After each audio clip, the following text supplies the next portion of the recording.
नमस्ते बिटिया, सदा खुश रहो। मेरा नाम doctor Hemant Vyas, associate professor and head of department of surgery, faculty of homoeopathic science, Jyoti Vidyapeeth women's university Jaipur. और आज के इस सेशन में हम डिस्कस करने जा रहे हैं डेंटल एनाटॉमी और फिजियोलॉजी के बारे में। आज के लेक्चर में हम डिस्कस करेंगे different tissues of teeth and periodontal tissues, जैसे कि टीथ के सराउंडिंग जो भी टिश्यूज हैं उनके बारे में भी हम आज डिस्कस करेंगे। So let's begin. First of all the process of dentition. तो पहले ये जानते हैं कि डेंटिशन का प्रोसेस क्या होता है।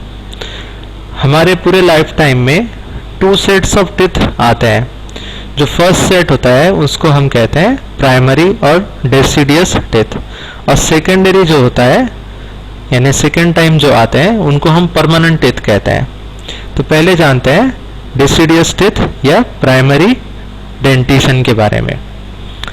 वैसे देखा जाए तो जो फॉर्मेशन ऑफ टीथ है ये 3rd मंथ ऑफ प्रेगनेंसी में यानी फर्स्ट ट्राइमेस्टर के अंदर ही शुरू हो जाता है, बट इरप्ट होने के लिए या प्रोसेस ऑफ डेंटिशन शुरू होने के लिए बर्थ होने के 6 मंथ्स बाद में टीथ आना शुरू होता है। और जो प्रोसेस है टीथ इरप्शन का, इसको ही हम डेंटिशन भी कहते हैं। So primary or deciduous teeth consist of 20 teeth. It begins to form during the first trimester of pregnancy and typically it begin erupting around 6 months after. Most children have a complete primary dentition by 3 years of age. 3 साल का होने तक उस बच्चे का या किसी भी बच्चे का प्राइमरी डेंटिशन जो है वो कंप्लीट होता है। उसके बाद है सेकेंडरी और परमानेंट टीथ। तो ये शुरू होते हैं नियर अबाउट 6 इयर्स के बाद में। 6 साल का हो जाए चाइल्ड, उसके बाद में परमानेंट टीथ आने शुरू होते हैं। इसके अंदर 32 टीथ होते हैं, लेकिन जरूरी नहीं कि हर पर्सन के अंदर उसके लाइफ टाइम में 32 टीथ इरप्ट हो। कभी कभी विजडम टूथ जो होते हैं वो इरप्ट नहीं हो पाते। सो secondary or permanent dentition, it consists of 32 teeth. In most cases begin to erupt around 6 years of age. Most permanent teeth have erupted by the age 12 years. 12 साल तक ये डेंटिशन लगभग कंप्लीट हो जाता है। But third molar, that is wisdom tooth, are the exception. They often do not appear until late teens or early 20s. उसके बाद देखते हैं हम टीथ का क्लासिफिकेशन। हमारे ओरल कैविटी के अंदर डिफरेंट काइंड ऑफ टीथ है, और इनका ग्रुपिंग अगर किया जाए तो हम इनको जो सब सामने वाले जो होते हैं हम उनको कहते हैं इंसीजर्स। सो 2 सेंट्रल और 2 लैटरल ऊपर नीचे होते हैं। उसके बाद में कैनाइंस है जिसको हम कस्पिड्स भी कहते हैं। ओके, तो आखिरी से हम इसको देखेंगे। लास्ट टूथ जो दिख रहा है हमको डायग्राम के अंदर, दैट इज इंसीजर। उसके पहले वाला जो है वो कैनाइन, उसके पहले है प्रीमोलर, और सबसे शुरू में जो दिया है that is called as molar tooth.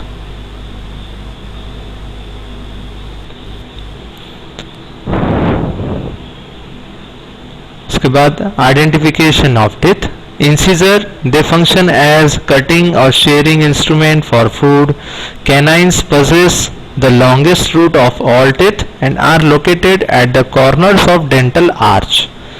Premolars act like canines in the tearing of food and are similar to molars in the grinding of food. Molars are located nearest the temporomandibular joint, TM joint, which serves as a fulcrum during functioning. Chewing के time fulcrum का काम करता है temporomandibular joint. इसके बाद जो tooth है इसके 3 पार्ट्स होते हैं, एनाटॉमिकल रूट, पल्प चेम्बर और एनाटॉमिकल क्राउन। जैसे कि हमने डायग्राम में शो किया है कि कौन सा पार्ट किसको कहते हैं। आगे बढ़ते हैं। सबसे पहले anatomical crown is the portion of tooth covered by enamel. सबसे ऊपर का हिस्सा जो होता है टीथ का जो दिखाई देता है इसको हम क्राउन कहते हैं और ये इनेमल से ढका हुआ होता है। The anatomic root is the lower third of the tooth. The anatomic root is the root जो है वो लोअर टू थर्ड पार्ट होता है।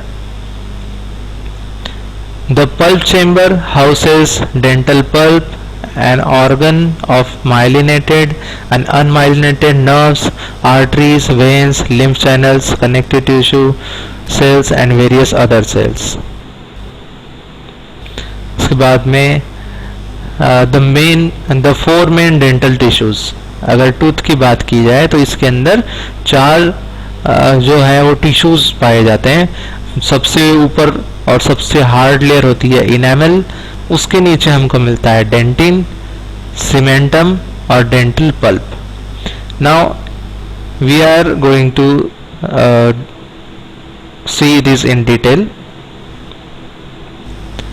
डेंटल टिश्यूज, ओके, सो सबसे पहले enamel which is the hard tissue, dentin, odontoblast layer, pulp chamber, उसके बाद उसके बाहर अगर हम आए पेरियोडोंटल में जिंजीवा यानी कि gums, periodontal ligament, cementum, alveolar bone and pulp canals.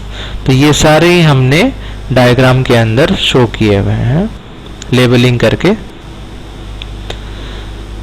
Now जो इंपॉर्टेंट चार टिश्यूज हैं उनके बारे में हम डिस्कस करने जा रहे हैं। फर्स्ट है enamel, dental tissue enamel structure. It is highly calcified and hardest tissue in the body. ये हमारे बॉडी का बोन से भी ज्यादा हार्ड टिश्यू है। Okay, so this is the hardest tissue of our body called as enamel. It is crystalline in nature and there are enamel rods. It is insensitive because it does not have nerve supply. It is acid soluble, will dematerialize at a pH of 5.5 and lower. अगर हमारे oral cavity में pH जो है वो कम हो जाता है यानी एसिडिक एनवायरनमेंट बढ़ जाता है तो उस समय इनेमल का डीमिनरलाइजेशन हो जाता है और ये इसकी लेयर जो है वो थिन होते जाती है। It can not be renewed. एक बार अगर लॉस हो जाए इनेमल तो इसको रिन्यू नहीं किया जा सकता। Darkness with age, it darkens with age age enamel is lost. Fluorides and saliva can help with remineralization. अगर फ्लोराइड की प्रॉपर मात्रा अगर हमारे खाने में है और अगर सलाइवा अच्छे तरीके से सिक्रेट हो रही है तो इनेमल का रीमिनरलाइजेशन भी किया जा सकता है। Dental tissue that is dentin. So next tissue है डेंटिन। फर्स्ट अगर डायग्राम देखें हम, इसके अंदर हमको एक कलरलेस एरिया मिल रहा है जो कि क्राउन के नीचे है। इस डायग्राम में देखें तो ये कलरफुल हो गया है। ओके, नाउ तो इसी को हम कहते हैं dentin. So softer than enamel, susceptible to tooth wear, that is physical or chemical, does not have a nerve supply but can be sensitive. It is produced throughout the life. जैसे enamel के जैसा नहीं है, ये throughout the life बनते रहता है। 3 classifications are there: primary, secondary and tertiary dentin. It will demineralize at the pH of 6.5 and lower. pH का मेंटेन होना बहुत ज़रूरी होता है ओरल कैविटी के अंदर, अदरवाइज जो टिथ है हमारे ये डीमिनरलाइज हो जाते हैं और वीक हो जाते हैं। Next is dental tissue cementum. जो ब्लू कलर की लाइन एक हमको दिखाई दे रही है रूट ऑफ टूथ में, ओके, इसी को हम कहते हैं cementum. Thin layer of mineralized tissue covering the dentin. It is softer than enamel and dentin. Anchors the tooth to the alveolar bone along with periodontal ligament and it is non-sensitive. उसके बाद है dental pulp. तो जो central area है जिसके अंदर सारे nerves और वेन्स आर्टरीज, ये सारी हैं जो कि नरिशमेंट करता है टिथ का, उसको हम कहते हैं dental pulp. And it is very sensitive to cold and hot and every touch और एवरी स्टिमुलस. उसके बाद में पेरियोडोंटल टिश्यूज, यानी दांत के आसपास वाले टिश्यूज कौन कौन से होते हैं, जिसमें है जिंजीवा, जिसको हम गम्स भी कहते हैं, डायग्राम में हमने शो किया है. अल्वियोलर बोन, तो सॉकेट जो होता है जिसके अंदर टिथ फिट होता है उसको हम अल्वियोलर बोन भी कहते हैं.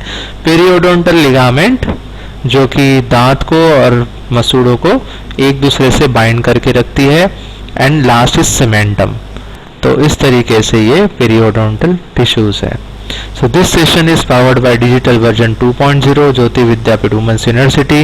Hope you are satisfied with the digital session.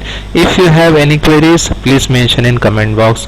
I will try to resolve it. Thank you very much.